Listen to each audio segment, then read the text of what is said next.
Well, hello there, and I bring you greetings from Bethany United Church of Christ in Claremont, North Carolina, where no matter who you are or where you are on life's journey, you are welcome here. Today, as we are pondering mercy, I want to share with you a story. Back when I was in high school, there was this boy in my grade, and for the sake of the sermon, we'll call him Adam. Adam and I had encountered each other pretty much every day throughout our high school career together, and we were always cordial to one another. We certainly were friendly. We'd say hi, and from time to time, if Adam was having difficulty with a homework assignment, I'd offer to help out and encourage him along the way. To me, those moments, it was just how we were supposed to be. Right? To be kind, to be compassionate, to show mercy. Honestly, I never thought much of those moments. And after graduation, Adam and I lost touch, as I did with most of my high school classmates. But several years later, our paths crossed again, Adam and I. And he shared with me what those daily moments meant to him. Adam told me that he was often bullied in school for being different. And this made school, of course, a less than hospitable environment. But he went on to say that the time we spent together every day, with even just a few minutes of kindness and compassion, it meant a great deal to him, more than I may ever really know. And as he spoke, it was as if those moments that we shared together, as if they were a balm to his spirit, that they soothed the wounds that were created by those challenging days for him of high school. I remember being floored when I heard all of this. I never thought that I was doing anything special in those moments. I was just living as I was taught to live. Yet the impact was far greater than I could have imagined. I still think about that moment from time to time when Adam shared what those mercy moments meant to him. And it has stood for me as a reminder ever since that there is power in kindness. And it reminded me that how kindness may just be the mercy that someone else needs in their lives, that someone else needs to help them get through the day. We may not know for a while, or perhaps in some cases, really ever, what a little mercy now means to someone else, but boy, does mercy have the ability to restore hope, to renew the spirit, even to heal the wounds inflicted by the world. Mercy. Mercy is powerful. And in our gospel reading today, Jesus encounters a religious leader who, of course, is questioning his ministry. And yet Jesus also takes this moment to help him find a deeper understanding of what it means for God to desire mercy. That's where we will dwell a little bit longer today. So what does it mean to be merciful as we seek to follow Jesus? Mercy in the New Testament Greek is eleos, and I'm not sure if I'm pronouncing that 100% correctly, so forgive me. But this word shares a root with another word in Greek that may oddly seem disconnected, but is in fact beautifully intertwined. Mercy shares the same root as the Greek word for olive oil. And at first glance, these two things seem like they couldn't be farther apart, right? But then we remember that olive oil was not just for cooking in the ancient world. It was used as a medicine. It had medicinal purposes to it. Olive oil was used to treat wounds, to soothe, to bring comfort, to heal. And this is mercy. That's why it's so beautiful too. When Jesus says in this passage from the Gospel of Matthew, those who are well have no need for a physician, but those who are sick. Those who have been hurt, those who are caught in harmful cycles and even the harmful systems of this world, those who have been wounded by societal structures that have pushed them aside.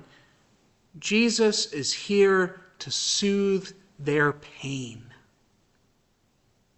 Being merciful is about helping to heal the wounds that are found in a broken world.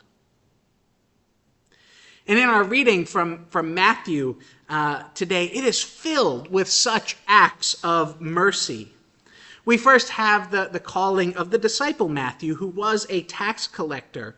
And as much as we may not love taxes today, it's important to remember that in Jesus' time, tax collectors in Jewish communities were seen as traitors to the Jewish people. They were working for the occupying Roman government, enforcing economic oppression on their own people, and often collecting excessive taxes from their neighbors. And we don't know all of Matthew's story, do we? We don't know how he got into such work. Did he, think that the occupying government was right, and so he wanted to help out? Did he just need a job to be able to take care for himself and for those who were in his life, so he took what was available? Did he start thinking that he was doing something good, to only get caught up in something that was far more harmful, yet he didn't know how to break free from it? We don't know. But those all seem like they could be plausible possibilities, even still today, of how people can at times say yes to participating in that which might actually be harmful to our fellow human.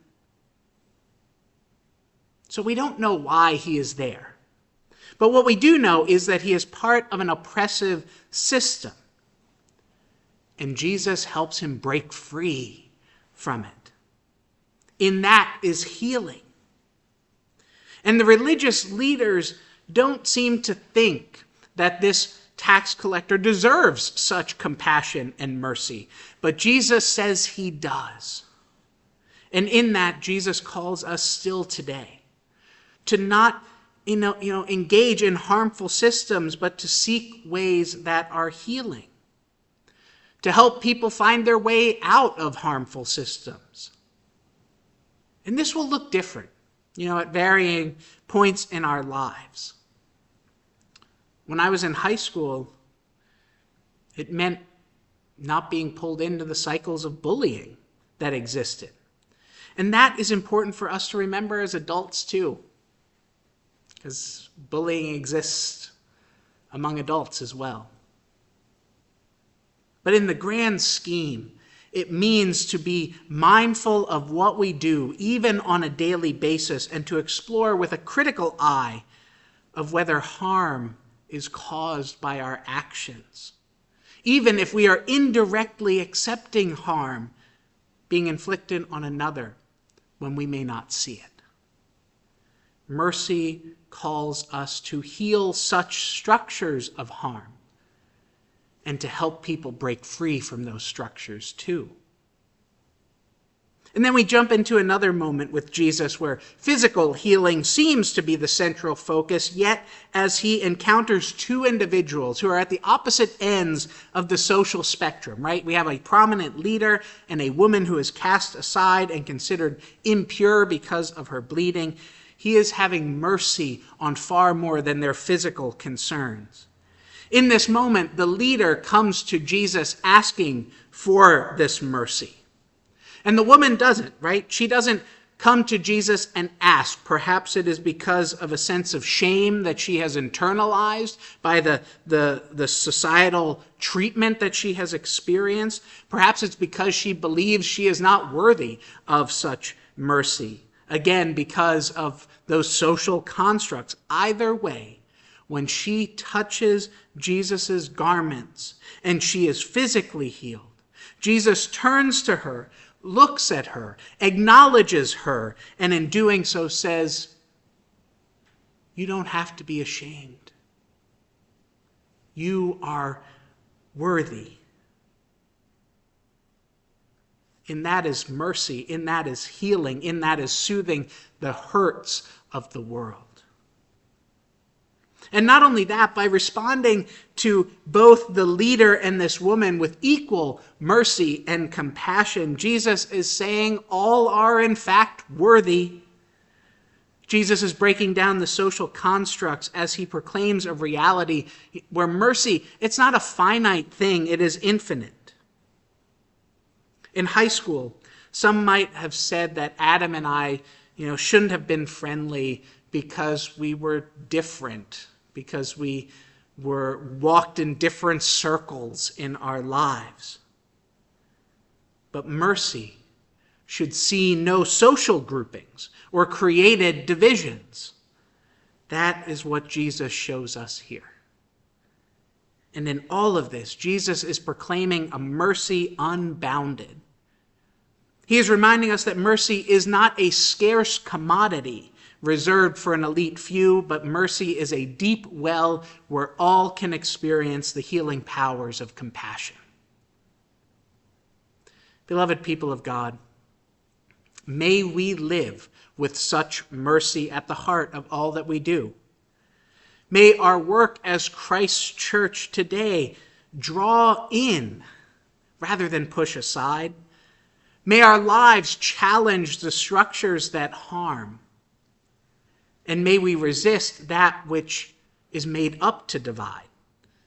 May we exhibit the mercy God desires from us all. And not only that, may we remember too that we ourselves are worthy. That we ourselves are worthy of mercy and of God's mercy too. Whether there are times where we are like the tax collector or the prominent leader or the woman who is pushed aside or a high schooler who is seen as different, God claims us and is with us and is bringing forth healing in us, in our minds, in our bodies, in our souls. So let us remember our worth and let us magnify the worth of those around us too. As we traverse this life, may we receive and may we embody a mercy that is unbounded. So be it and may it be so. Amen.